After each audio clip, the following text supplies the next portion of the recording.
எல்லாருக்கும் வணக்கங்க. இன்னைக்கு நம்ம ஈரோடு அம்மாச்சி சமையல் கிச்சன்ல என்ன பண்ண போறோம் அப்படின்னு பாத்தீங்கன்னா, தூதுவளையும் கற்பூரவள்ளி இலையும் வச்சுட்டு இன்னைக்கு வந்து நம்ம ஒரு புளிக்குழம்பு ஒன்று வைக்க போறோம். இது வந்து இப்ப இருக்க கிளைமேட்டுக்கு எல்லாருமே சாப்பிட வேண்டிய ஒரு குழம்பு. இது ஒரு வாரம் ஆனாலும் ஃப்ரிட்ஜில் வச்சுட்டு சாப்பிடலாம். ரொம்ப நல்ல டேஸ்ட்டாக இருக்கும். இது எப்படி செய்யலாம்னு பார்ப்போம் வாங்க. நம்மளோட சேனலில் சப்ஸ்கிரைப் பண்ணாதவங்க சப்ஸ்கிரைப் பண்ணிக்கோங்க. சமையல் குறிப்புக்கள்லாம் உடனே உங்களுக்கு வேணும்னு நினச்சிங்கன்னா பக்கத்தில் இருக்க பெல் பட்டனை அழுத்தி வச்சுக்கோங்க. அப்படியே ஃபேஸ்புக், இன்ஸ்டாகிராம், ஷேர் சேட்டை ஃபாலோ பண்ண மறந்துடாதீங்க. ஃபஸ்ட்டு நம்ம என்ன பண்ணுவோம், தூதுவளை இலையையும் கற்பூரவள்ளி இலையும் ஃபஸ்ட்டு வந்து நம்ம நல்லா வறுத்துக்கணும், எண்ணெயில் வறுத்துக்கணும். அதுக்கு தேவையான அளவுக்கு எண்ணெய் ஊற்றிக்கலாம். சின்ன பீஸ் அளவுக்கு இஞ்சி எடுத்துக்கங்க. இஞ்சியை எண்ணெயிலே போட்டுடலாம். அரை ஸ்பூன் அளவுக்கு ஜீரகம் எடுத்துக்கலாம். 1/4 ஸ்பூன் அளவுக்கு மிளகு எடுத்துக்கலாம். 2 சிட்டிகை அளவுக்கு பெருங்காயம் போட்டுக்கலாம். ஒரு 5 பல்லு பூண்டு போட்டுக்கலாம். 5 சின்ன வெங்காயத்தை இந்த மாதிரி கட் பண்ணி எடுத்து வச்சுருக்கேன், இதையும் போட்டுக்கலாம். கருவேப்பிலை 1 இனுக்கு அளவுக்கு போட்டுக்குவோம். தூதுவளை இலை இருக்குங்களா, இதை வந்து நம்ம நல்லா தண்ணியில் அலசிட்டு இதையும் இதில் போட்டுடலாம். கற்பூரவள்ளி இலை ஒரு 10 அளவுக்கு எடுத்து கட் பண்ணி எடுத்து வச்சுருக்கேன், அதையும் போட்டுக்கலாம். இப்போ இது நல்லா வதங்கிட்டு இருக்கட்டும். இப்போ நம்ம என்ன பண்ணலாம், இந்த அளவுக்கு புளியை எடுத்து நல்லா தண்ணியில் போட்டு நல்லா கரைச்சிட்டு வடிகட்டி எடுத்து வச்சுக்கலாம்.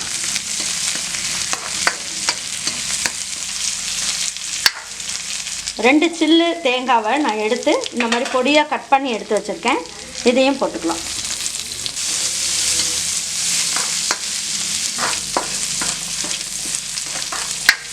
பாருங்கள், இதெல்லாம் நல்லா வதங்கிடுச்சு. இதை ஒரு மிக்ஸி ஜாரில் எடுத்து போட்டுக்கலாம். நம்ம இது ஆறுனதுக்கப்புறம் நல்லா பல்ஸில் போட்டிங்கன்னா நல்லா இந்த தேங்காயெல்லாம் துருவிடும். அதுக்கப்புறம் கொஞ்சமாக தண்ணி ஊற்றி இதை நல்லா நைஸாக பேஸ்ட் மாதிரி அரைச்சி எடுத்துக்கலாம். இப்போ இந்த குழம்பு வைக்கிறதுக்கு தேவையான அளவுக்கு எண்ணெய் ஊற்றிக்கலாம். 1/4 ஸ்பூன் அளவுக்கு கடுகு, உளுந்தம்பருப்பு எல்லாம் சேர்த்து கலவையாக வச்சுருப்போம் இல்லைங்களா, அது ஒரு 1/4 ஸ்பூன் எடுத்துக்கலாம். ஒரு 2 பிஞ்ச் அளவுக்கு வெந்தயம் எடுத்துக்கலாம். 4 பல்லு பூண்டு இந்த மாதிரி கட் பண்ணிவிட்டு போட்டிருக்கேன், இதையும் போட்டுக்கலாம். இதுலேயும் 1 இனுக்கு கருவேப்பிலை போட்டுக்கலாம். இதுலேயும் ஒரு கைப்பிடி அளவுக்கு சின்ன வெங்காயம் போட்டுக்கலாம்.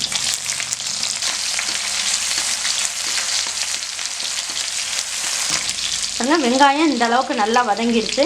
2 தக்காளியை கட் பண்ணி எடுத்து வச்சுருக்கேன், இதையும் போட்டுக்கலாம். இந்த குழம்புக்கு தேவையான அளவுக்கு உப்பு போட்டுக்கலாம்.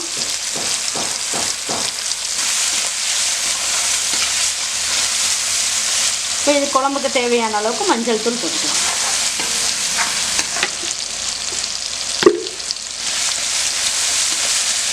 நம்ம வீட்டில் அரைச்சி வச்ச குழம்பு மிளகாய் தூள் 2 ஸ்பூன் அளவுக்கு போட்டுக்கலாம்.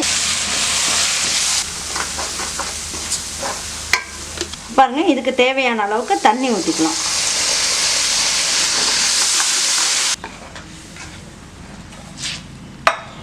இப்போ நம்ம தட்டு வச்சு மூடி வச்சிடலாம். 1 நிமிஷம் அது நல்லா கொதிக்கட்டும். பாருங்கள், இப்போ குழம்பு கொதிச்சிருச்சான்னு பார்க்கலாம். இப்போ நம்ம என்ன பண்ணலாம், நான் உங்ககிட்ட காமிச்சேன் இல்லைங்களா புளி, அதை கரைச்சி எடுத்து வடிகட்டி எடுத்து வச்சுருக்கேன், இதையும் ஊற்றிக்கலாம்.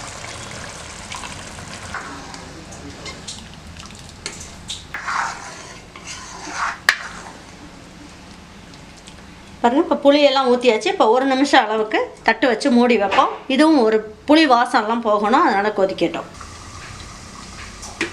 பாருங்கள், இப்போ வந்து இந்த புளி ஊற்றுனதுக்கப்புறம் நல்லா கொதிச்சிருச்சு. இப்போ நம்ம என்ன பண்ணலாம், நம்ம அரைச்சி வச்சுருக்கோம் இல்லைங்களா விழுது, இதையும் அதில் ஊற்றிக்கலாம். இந்த குழம்புக்கு தேவையான அளவுக்கு தண்ணியை வந்து இந்த மிக்சியிலேயே கொஞ்சம் ஒட்டியிருக்க மசாலெல்லாம் இந்த மாதிரி ஊற்றி இதில் ஊற்றிக்கலாம். இதெல்லாம் நல்லா மிக்ஸ் பண்ணி விட்டுறலாம். இது ஒரு 2 நிமிஷத்துக்கு நல்லா கொதிக்கணும். இது ஒரு 2 நிமிஷத்துக்கு கொதிச்சா போதும். பாருங்க, நல்லா எண்ணெயெல்லாம் கசிஞ்சு சூப்பராக வந்துடுச்சு. குழம்பு நல்லா அருமையாக இருக்குது. இப்போ இதை எடுத்து வச்சு பரிமாறிக்கலாம்.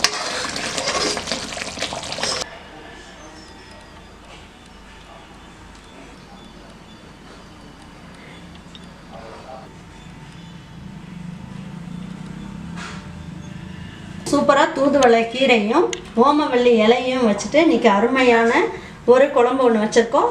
இந்த இப்போ இருக்க சீசனுக்கு இந்த குழம்பு வந்து ரொம்ப நல்லாயிருக்கும். சளி, இருமல், வயிற்று உபுசம் இதெல்லாம் இருந்தாலும் இந்த மாதிரி ஒரு குழம்பு வச்சு நீங்கள் சாப்பிட்டீங்கன்னா ரொம்ப நல்ல டேஸ்ட்டாக இருக்கும். கண்டிப்பாக இந்த மாதிரி ஒரு குழம்ப வாரத்தில் ஒரு நாளோ இல்லை ஒரு 15 நாளைக்கு ஒரு நாளோ நம்ம செஞ்சு சாப்பிட்டோம்னா நல்லா ஹெல்த்தியாக இருக்கலாம். கண்டிப்பாக இந்த மாதிரி ஒரு குழம்ப செஞ்சு உங்கள் வீட்டில் இருக்கவங்களுக்குலாம் கொடுங்க.